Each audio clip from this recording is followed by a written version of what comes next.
মোথাবাড়ি যাওয়ার পথে ইংরেজবাজারে সাদুল্লাপুরের আটকে দেওয়া হলো কেন্দ্রীয় মন্ত্রী তথা রাজ্যের বিজেপি সভাপতি সুকান্ত মজুমদারকে।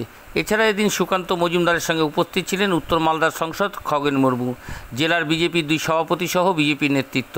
এদিন ইংরেজবাজারেই সাদুল্লাপুরে পুলিশের পক্ষ থেকে ব্যারিকেড দেওয়া হয়। মালদা শহরে এদিন রাজ্যের বিজেপি সভাপতি সহ জেলার নেতৃত্ব বাইক নিয়ে বের হয় মোথাবাড়ির উদ্দেশ্যের পথে এবং সাদুল্লাপুরে পুলিশের পক্ষ থেকে ব্যারিকেড দিয়ে আটকানো হয় তাদের। পরপর দুটি ব্যারিকেড দেওয়া হয়। প্রথমটি লোহার ব্যারিকেড ভেঙে দেয় বিজেপির নেতৃত্বরা। পুলিশের পক্ষ থেকে এটিকে প্রায় 10 ফুট একটি উঁচু ব্যারিকেড বাঁশের করা হয়েছিল, সেখানে আটকে পড়ে বিজেপি নেতৃত্বরা। চেষ্টা করে সেটি ভাঙার, ব্যারিকেড না ভেঙে সেখানে বিক্ষোভ শুরু করে বিজেপির নেতারা। এরপরে এদিন সাদুল্লাপুরে বিশাল পুলিশ বাহিনী মোতায়েন করা হয়েছিল, পর্যাপ্ত পরিমাণে র্যাপও নামানো হয়। এরপরে টায়ার জ্বালিয়ে বিক্ষোভ দেখাতে থাকেন বিজেপির কর্মীরা।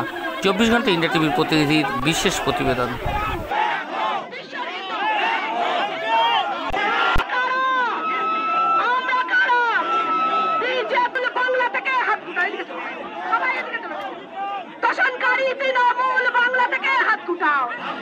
কিন্তু বাংলাকে বাংলাদেশ করতে দিচ্ছি না, দিব না। আরে বাংলাকে বাংলা ঘুরিয়ে রাখো।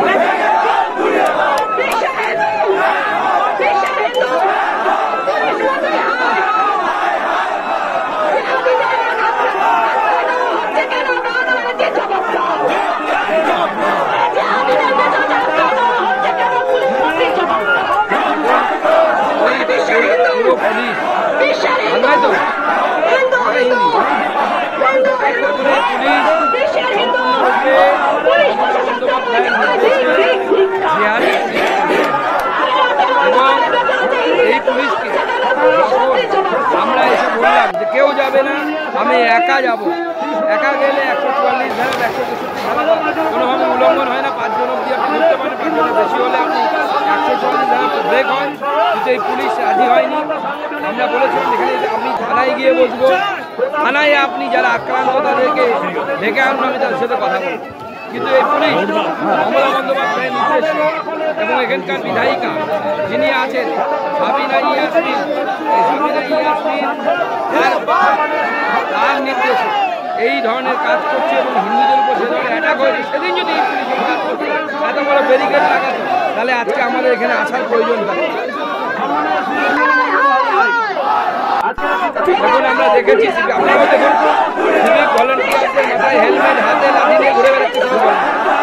যেখানে কলকাতা হাইকোর্টের স্ট্যান্ডিং নির্দেশ আছে, ভার্ডিক্ট আছে যে সিভিক ভলেন্টিয়ারদেরকে কোনোভাবে ল অ্যান্ড অর্ডার মেনটেনের কাছে ব্যবহার করা যাবে না। সিভিক ভলেন্টিয়ার লাঠি চালাতে পারে, হাতে লাঠি থাকতে পারে, আজকে সেই সিভিক ভলেন্টিয়ারদেরকে লাঠি দিয়ে উদ্দেশ্যের সুযোগ পেলে বিজেপি হিন্দুদের উপর আক্রমণ, হিন্দুদেরকে এই পুলিশ রাতে গিয়ে মোথাবাড়ি থেকে 10 কিলোমিটার দূরে হিন্দু ঘোষণের যে গ্রাম আছে সেই গ্রামে গিয়ে তারা সেখানে বাড়ির পুরুষদেরকে তুলে আনছে।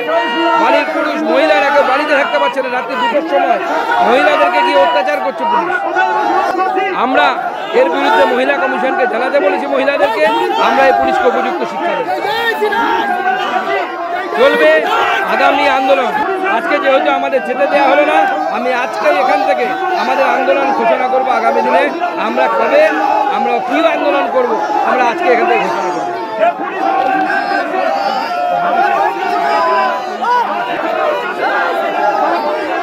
সম্পূর্ণভাবে অগণতান্ত্রিক। দেখুন রাস্তা স্ট্রেট হাইওয়ে গর্ত খুঁড়ে সেই রাস্তা তৈরি করেছে, সেই ব্যারিকেড তৈরি করেছে। যে রাস্তা এত জনগণের পয়সায় সেই রাস্তা খুঁড়ে ব্যারিকেড তৈরি করা হয়েছে। যে ব্যারিকেড দেখে মনে হচ্ছে নতুন বাংলার নতুন জেহাদি তিতুমির, সেই তিতুমির বাঁশের কেল্লা তৈরি করেছে মমতা বন্দ্যোপাধ্যায়ের পুলিশ, অপদার্থ পুলিশ এবং জেহাদি পুলিশ। আমাদের আন্দোলন চলবে, আগামী দিনেও আমরা আন্দোলন করব। আমি এখান থেকে ঘোষণা করবো যে আমাদের আগামী আন্দোলন মালদাতে কবে হবে। আপনারা দেখছেন 24 ঘন্টা ইন্ডিয়া টিভি, সর্বদা সবার পাশে সবার মাঝে। আজ এ পর্যন্ত। সঙ্গে রাখুন 24 ঘন্টা ইন্ডিয়া টিভি। দেখতে থাকুন সব জেলার সব খবর সবার আগে 24 ঘন্টা ইন্ডিয়া টিভির পর্দায়। নমস্কার।